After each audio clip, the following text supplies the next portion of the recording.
Padre, del Hijo y del Espíritu Santo. Amén. Queridos hermanos, continuamos nuestra explicación de la doctrina católica acerca del matrimonio,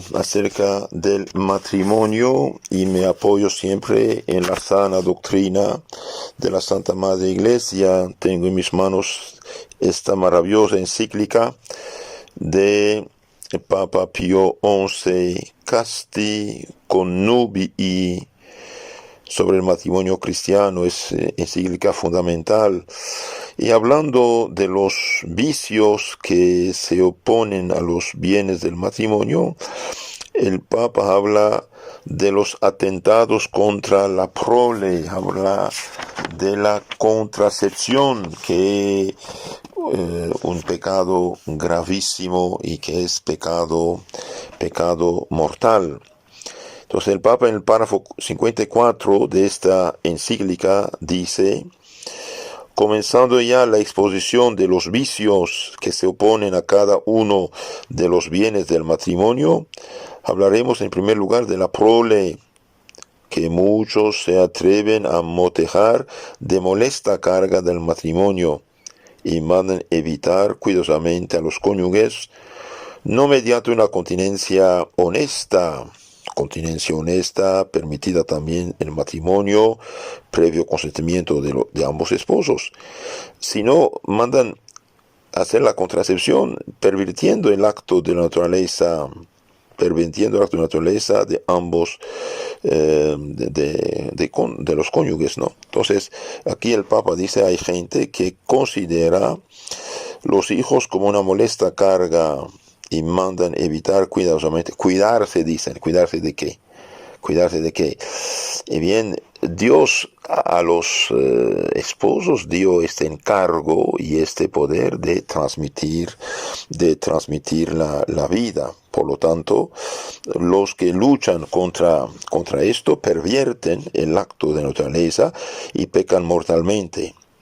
Criminosa licencia que se arrogan unos porque, hastiados de prole, tratan solo de satisfacer sin cargas su voluptuosidad, su gusto. Y otros, alegando que ni pueden guardar continencia, ni admitir prole por dificultades propias o de la madre o de la hacienda familiar. Entonces, gente va a dar pretextos para no tener hijos, pero usar su derecho del matrimonio.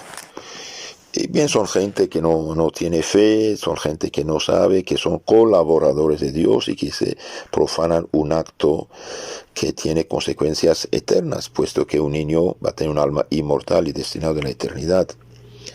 No existe, sin embargo, razón alguna, por grave que pueda ser, capaz de hacer que lo que es intrínsecamente contrario a la naturaleza se convierta en naturalmente conveniente y decoroso. Entonces aquí dice el Papa: no hay ninguna razón, por grave que sea, que haga que algo en sí mismo contrario a la naturaleza, intrínsecamente contrario a la naturaleza, es decir, en sí mismo malo, y bien se convierta en naturalmente conveniente y decoroso.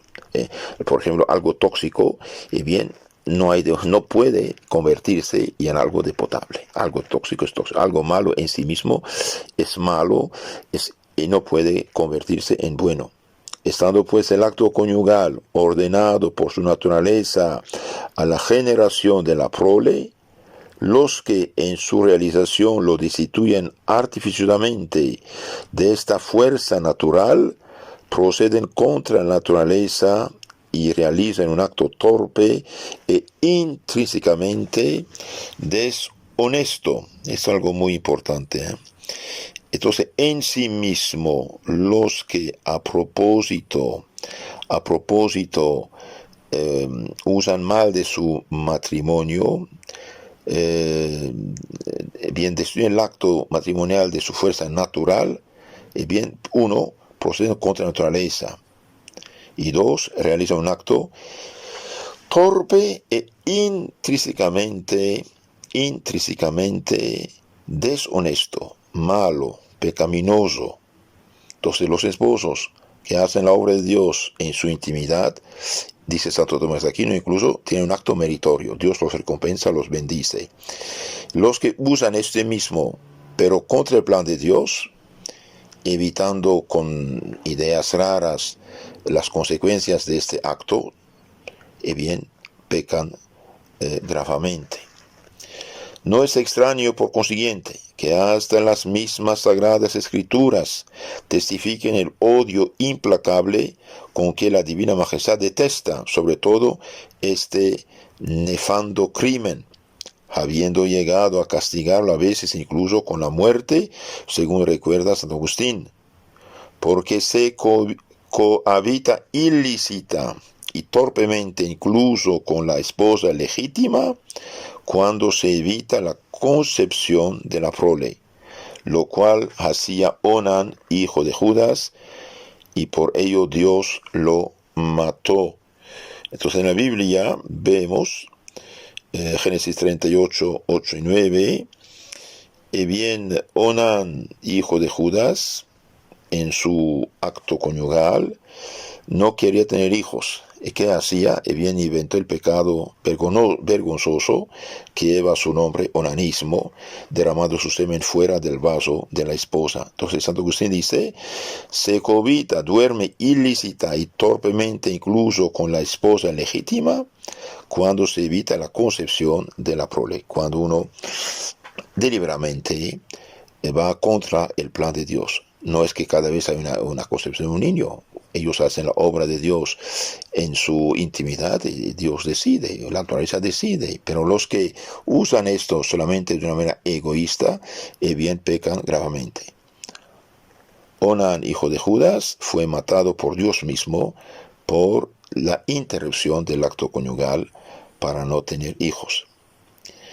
Puesto que algunos, apartándose manifiestamente de la doctrina cristiana, enseñada ya desde el principio y sin interrupción en el tiempo, han pretendido recientemente que debía implantarse solemnemente una doctrina distinta sobre este modo de obrar, la Iglesia Católica, a quien Dios mismo ha confiado la enseñanza y defensa de la integridad y honestidad de las costumbres, la Iglesia Católica, en medio de esta ruina de las mismas costumbres, para conservar inmune de esta torpe lacra la castidad de la alianza conyugal, como signo de su divina misión, eleva su voz a través de nuestra palabra y promulga de nuevo.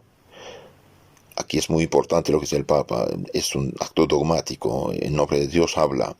La Iglesia Católica, a través de nuestra palabra, promulga de nuevo que todo uso del matrimonio, en cuyo ejercicio el acto conyugal queda privado por industria de los hombres de su fuerza natural de procrear vida, infringe la ley de Dios y de naturaleza, y quienes tal hicieren contraen la mancha de un grave delito. Entonces aquí el Papa en el Castigo Nubi, párrafo 57, dice algo de suma importancia. Ojalá pudieran tener este texto, copiarlo, memorizarlo, publicarlo, porque es muy importante. Debido a que algunos, apartándose manifiestamente de la doctrina cristiana, enseñada desde el principio sin interrupción, en el tiempo, han pretendido recientemente que debía implantarse solemnemente otra doctrina distinta sobre ese tema de obrar, y bien dice la Iglesia de Dios, la Iglesia Católica, a quien Dios mismo ha confiado la enseñanza y defensa de la integridad y honestidad de las costumbres, en medio de esta ruina de las mismas, la Iglesia Católica, para conservar inmune de esta torpe lacra la castidad, la pureza, la santidad de la alianza conjugal, como signo de su divina misión. Cristo dijo, quien os escucha, me escucha. San Lucas 10:16. Como signo de su divina misión, eleva su voz a través de nuestra palabra y promulga de nuevo. ¿Qué promulga? Que todo uso del matrimonio, en cuyo ejercicio el acto queda privado por industria de los hombres, de su fuerza natural de procrear vida, bien infringe la ley de Dios y de naturaleza. y quienes tal hicieren contraen la mancha de un grave delito, de un pecado mortal. En resumen, todo lo que va contra la honestidad de las costumbres, todo lo que va contra la procreación en el acto íntimo entre los esposos, que sea condón, que sea píldoras, que sea, ¿cómo se llama esto que ponen? Un fierro que pone dentro de la mujer. No importa, todo lo que va contra las inyecciones, por ejemplo, o parche, no sé qué pone el brazo, todas las cosas que inventaron, y bien, todo lo que va contra su fuerza natural de procrear vida, infringe la ley de Dios. Que sus hermanos no manchen su matrimonio. Dios los hizo dos seres complementarios. Ustedes solo pueden comunicar la vida, ser colaboradores de Dios. Santifíquense en su cariño de esposos y ganan méritos del cielo en lugar de mancharse con un delito grave y tonto, de hecho, tonto, porque finalmente si Dios no da vida, no hay vida. Es que quede claro esto. Y también los que sin cáncer, por ejemplo, se han disque operado, más bien se han castrado, mutilado, hicieron gravísimo pecado, ¿no? Gravísimo, tienen que confesarse de esto, es grave pecado. Todos los que, no, ustedes saben, estas cosas son serias, ¿eh?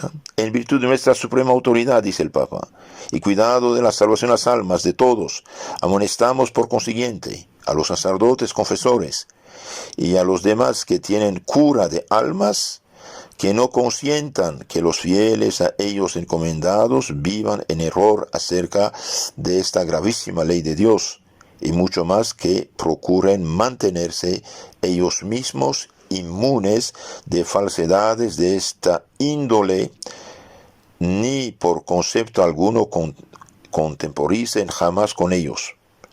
Si un confesor o pastor de almas indujere el mismo, Dios nos libre de ello, a tales errores a los fieles a su cargo, ya con su aprobación, ya con un doloso silencio, sepa que él habrá de rendir estrecha cuenta a Dios, juez supremo de la traición de su ministerio, y considere que fueren dichas para él aquellas palabras de Cristo: son ciegos y guías de ciegos, si un ciego guía a otro ciego, los dos caen en el hoyo. Entonces, que si un sacerdote dirá no hay problema, puedes usar contracepción y hacer estas cosas, si bien no tiene derecho primero, y es ciego, guía de ciegos.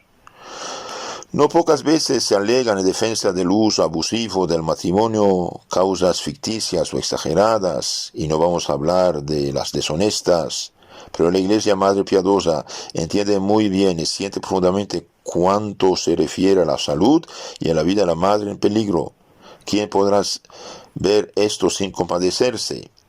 ¿Quién no se sentirá movido por la más profunda admiración al ver a una madre entregándose con una fortaleza heroica a una muerte casi segura para conservar la vida de la prole una vez concebida?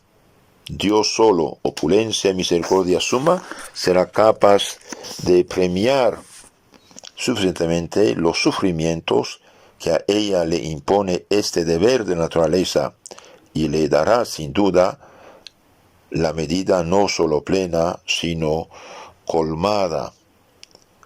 Sabe perfectamente también la Santa Iglesia que no pocas veces uno de los cónyuges, más que cometer el pecado, lo padece cuando por una causa de extrema gravedad permite una perversión del recto orden sin quererla él mismo, quedando por esto sin culpa, siempre que aún en este caso tenga presente la ley de la caridad y procure apartar y alejar al otro del pecado.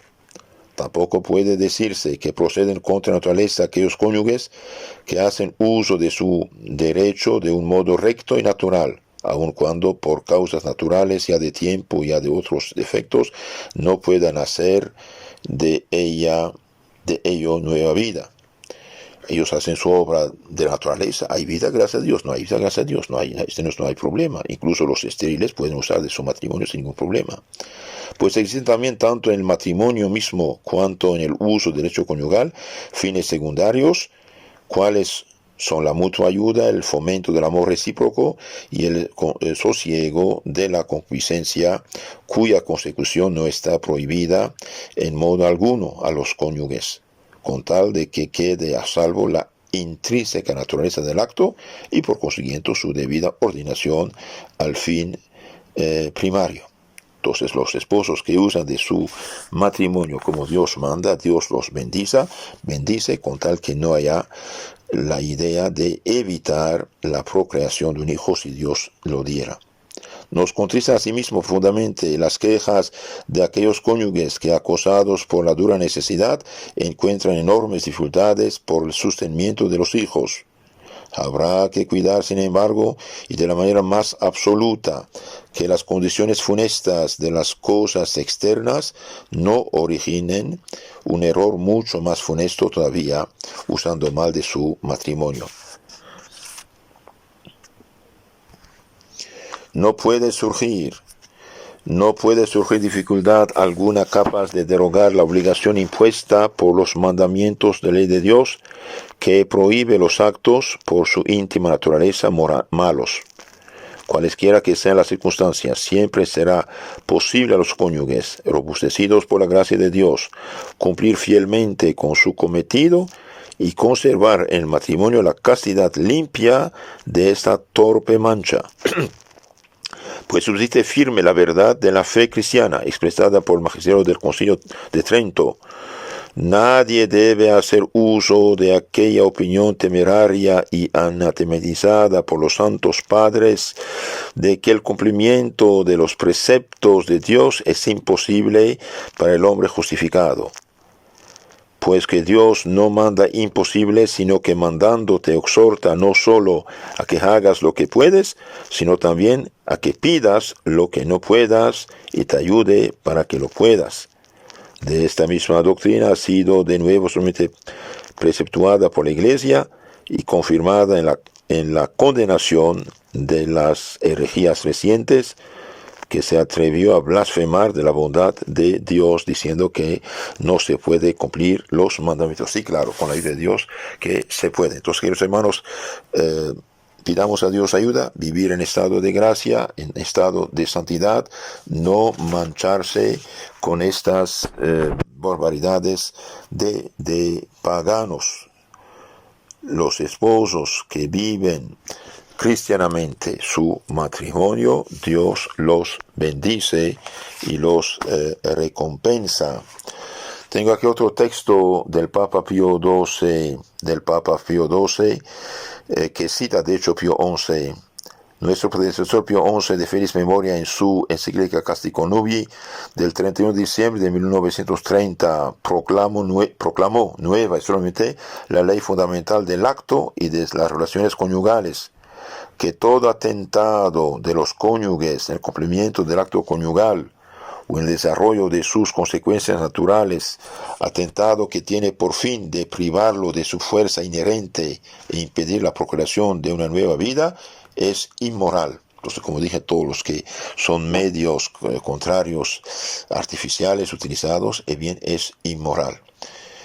Y que ninguna indicación o necesidad puede cambiar una cosa intrínsecamente inmoral en acto moral e ilícito. Ahora inventaron lo del Billings. Es verdad que es natural, pero gente pudiendo tener una familia numerosa como Dios manda y poblar cielo y tierra, bien de una manera egoísta, buscan solamente el tiempo que no hay concepción. Con esta malicia de no tener hijos. Bien, esto no es correcto, es un error fatal. Esto se llama contracepción supuestamente católica hoy, pero es un error fatal. Esta prescripción está en vigor hoy como ayer y lo estará también mañana y siempre, dice el Papa. Entonces no se puede eliminar los hijos del matrimonio, porque no es un simple precepto de derecho humano, no, sino la expresión de una ley natural y divina. Sería bastante más que una falta de actividad en servicio de la vida si el atentado del hombre no se relacionase solamente con un simple acto, sino que tocase el organismo con el fin de privarlo por medio de la esterilización de la facultad de procrear una nueva vida. Aquí el Papa habla de la esterilización, veamos qué dice. La esterilización directa, es decir, la que mira como medio o como fin de hacer imposible la procreación, es una grave violación de la ley moral y por consecuente es ilícito. Entonces lo que se operan, dice que se operan, salvo sea un cáncer, esto es otro asunto. Si mi mano es cancerosa, para evitar la gangrena, bien, se corta, es otra cosa. Pero si mi mano es sana, la cortan, esa es mutilación. Bien, lo que se esterilizan directamente, bien, es ilícito e inmoral. Aún la autoridad pública no tiene ningún derecho bajo el pretexto de cualquier indicación de permitirla, y mucho menos para prescribirla o de hacerla ejecutar con perjuicio de inocente. Este principio se encuentra ya enunciado en la encíclica de Pío XI sobre el matrimonio. Eran de hecho los alemanes nazis que querían esas cosas, esterilizar a la gente, etc. Entonces esto no es cristiano, no. Es por esto que la esterilización, que desde hace un decenio ha estado siendo aplicada más y más, la Santa Sede se vio en la necesidad de declarar expresa y públicamente que la esterilización directa, perpetua o temporal, sea en el hombre o en la mujer, es ilícita en virtud de la ley natural, de la cual la Iglesia misma no tiene el poder de dispensar. No se puede operar, mutilar una persona sana. Además, hoy día se presenta el grave problema como en qué grado la obligación de la disposición al servicio de la maternidad sea conciliable con el recurso muy difundido de los periodos de la esterilidad natural, llamados periodos agenésicos de la mujer, que parece una clara expresión de la voluntad contraria a la dicha disposición. Es necesario, dice el Papa, ante todo considerar dos hipótesis.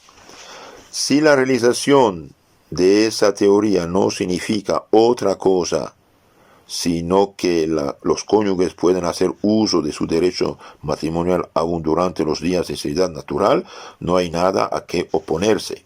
Entonces los esposos tienen derecho de tener su intimidad cuando quieren, aunque haya esterilidad natural. Esto no es el problema. Con eso, en efecto, ellos no impiden ni perjudican de ningún modo la consumación del acto natural y sus posteriores consecuencias. Solamente no hay.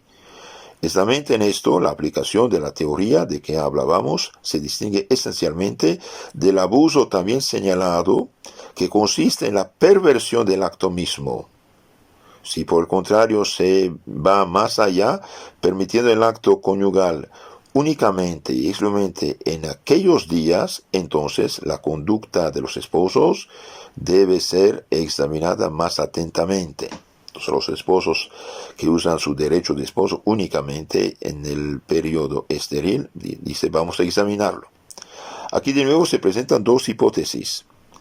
Si en la conclusión del matrimonio al menos uno de los cónyuges hubiese tenido la intención de restringir el derecho matrimonial a los periodos de esterilidad, y no solamente su uso de manera que en los otros días el otro cónyuge no tuviese ni siquiera el derecho de pedir el acto, esto implicaría un defecto esencial del contrato matrimonial, que podría con esto invalidar el matrimonio mismo, porque el derecho derivado del matrimonial es un derecho permanente, ininterrumpido y no intermitiente de cada uno de los cónyuges. Entonces aquí dice el Papa, si alguien se casa con la idea de usar el matrimonio únicamente cuando no puede tener hijos, y se niega a dar su derecho al esposo o a la esposa en tiempo fértil, bien, sería un matrimonio inválido. Si por el contrario, la limitación del acto a los periodos de natural esterilidad se refiere no al derecho mismo, sino solo al uso del derecho, la validez del matrimonio queda fuera de discusión.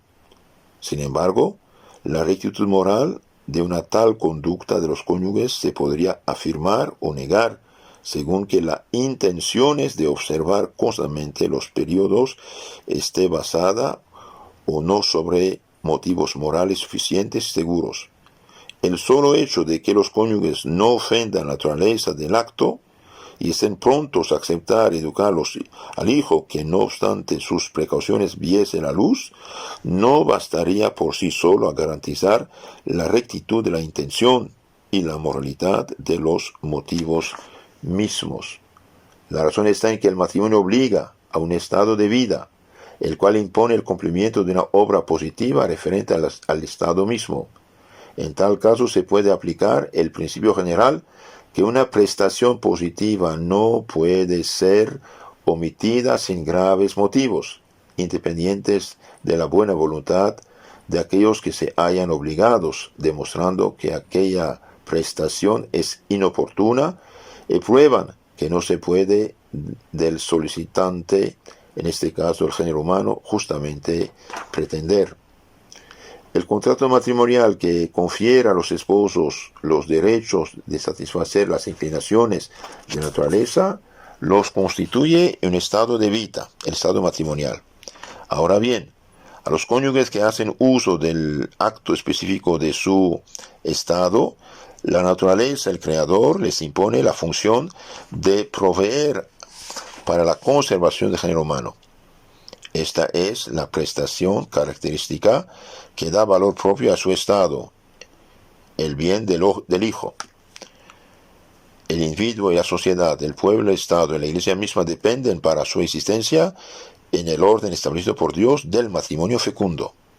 Por consiguiente, abrazar el estado matrimonial, usar continuamente la facultad propia de él y solo lícita, y de otra parte sustraerse siempre y deliberadamente, sin un grave motivo, a su deber primordial, sería pecar contra el sentido mismo de la vida conyugal. Entonces los que buscan únicamente los periodos estériles para tener intimidad y no quieren tener hijos, bien van contra su propio estado, no cumplen con su deber. De esta prestación positiva obligatoria pueden eximir por mucho tiempo, aun por la duración del matrimonio, serios motivos como aquellos que no son raros en la llamada indicación médica. De esto se deduce que la observación de los periodos infecundos puede ser lícita bajo el aspecto moral y en las condiciones mencionadas es realmente tal. Pero si no hay, según un juicio ponderado, graves razones personales derivadas de las circunstancias exteriores, la voluntad de evitar habitualmente la fecundidad de su unión, y sin embargo continuar satisfaciendo plenamente su sensualidad, no puede derivarse sino de una falsa apreciación de la vida y de motivos extraños a las normas éticas. Por ejemplo, una persona sumamente pobre por un tiempo, enferma, puede usar este periodo, pero los que sistemáticamente buscan el periodo fecundo, bien ahí dice no cumplen con sus deberes. Ante casos bastante delicados de los cuales no se puede exigir correr el riesgo de la maternidad, la cual por consiguiente puede ser evitada, y en la cual por otra parte la observación de los periodos agenésicos o no da suficiente seguridad verdaderamente, debe ser descartada por otros motivos. Toda maniobra preventiva y todo atentado directo a la vida y al desarrollo del germen está prohibido en conciencia y excluido. Por consiguiente, solamente hay un camino abierto, es decir, el de la abstinencia de cualquier realización completa de la facultad natural. Pero se objetará que un tal abstinencia es imposible y que tal heroísmo es irrealizable. Estas objeciones las oiréis hoy, las leeréis por donde quiera, aún por parte de aquellos que por deber o por competencia deberían estar en posición de juzgar diferentemente. Y se aduce como prueba el siguiente argumento: nadie es obligado a lo imposible, y ningún legislador razonable pensaremos que quiera obligar con su ley a lo imposible. pero para los cónyuges la abstinencia de larga duración es imposible, por consiguiente no están obligados a la abstinencia. La ley divina no puede tener este sentido. Esto es mentira. El Papa dice, le dirán estas cosas. De esta clase de premisas parcialmente verdaderas seduce una consecuencia falsa. Para convencerse basta invertir los términos del argumento. Dios no obliga lo imposible. Ok. Pero Dios obliga a los cónyuges a la abstinencia si su unión no puede ser cumplida según las normas de la naturaleza. Por consiguiente, en estos casos la abstinencia es posible. Tenemos para confiar del argumento la doctrina del Concilio de Trento, el cual en el capítulo sobre la observancia natural, observancia necesaria y posible de los mandamientos, enseña, refiriéndose a un paso de San Agustín: Dios no manda cosas imposibles, pero mientras manda, previene para hacer aquello que se pueda preguntar, aquello que no se puede, ayuda para proceder. Entonces Dios manda, bien, haga lo que puedes, y pida a Dios ayuda para cumplir lo que no puedes. Bien, aquí todo ese discurso es discurso del Papa Pío XII, el 29 de octubre de 1951. Discurso a los especialistas en obstetricia. Lo que, hermanos, en resumen, todo uso del matrimonio hecho conforme al plan de Dios es meritorio, dice Santo Tomás de Aquino, Dios lo bendice. Los que usan métodos artificiales a propósito para no tener hijos, como dije, sea lo que sea las pastillas, sea el cobre, sea la interrupción del acto, sea la inyección, esto es pecado gravísimo. Ahora, se puede usar su matrimonio en periodo fecundo y no fecundo, pero sin excluir la prole. Y los que únicamente usan los periodos infecundos con la idea de no tener hijos, esto el disque-billing, si bien es un abuso, es un error y realmente no cumplen con su deber, aunque hoy se practica esto en muchos lugares, en muchas iglesias, como si fuera la norma. No, una familia pudiera tener 5, 6, 8, 10 hijos, que tiene 1, 12 puntos, y bien, es egoísmo, no cumple con su deber, es una invención reciente que no cumple. Los esposos deben siempre ser abiertos a la vida, y no olviden, cuando uno vive en pecado nada funciona, cuando uno vive en santidad todo funciona. Entonces vivir en santidad, comunión, confesión, oración, sacrificio, abnegación, y bien, todo esto ayuda a ser instrumentos de Dios. No olvidemos que la corona de una madre, de un padre en el cielo, son los hijos que han procreado. El futuro Santo Hermano Pedro, el futuro San Francisco, el futuro Santo Ignacio, el futuro Santa Teresa o Santa Mónica o Santa Teresita, el futuro San Juan Bosco, y bien, son los niños que nacen hoy. Si no hay hijos, no hay cristianos. Así de sencillo. Y hoy nos han enseñado tantas cosas que son de ateos, que son de paganos, de gente realmente que no tiene ni idea de lo que es un ser humano. Como dije ya, supongamos usted tiene un hijo, hoy nació un hijo, tu vecino compró el carro del año. 25 años después, ¿qué tiene? El otro tiene una carcancha, una ferralla, que va a vender el kilo, y usted tiene un hijo, un joven, una hija de 25 años. Entonces, no tengamos miedo, no tengamos miedo. Dios mismo es el autor de la vida, y debemos ser abiertos a la vida. Que Dios los bendiga, y no olviden, como dijo, pedir la gracia de su matrimonio. Una protección especial que Dios da a los esposos, precisamente para soportar, aguantar y cumplir con sus deberes, es aplicarse en su propio matrimonio.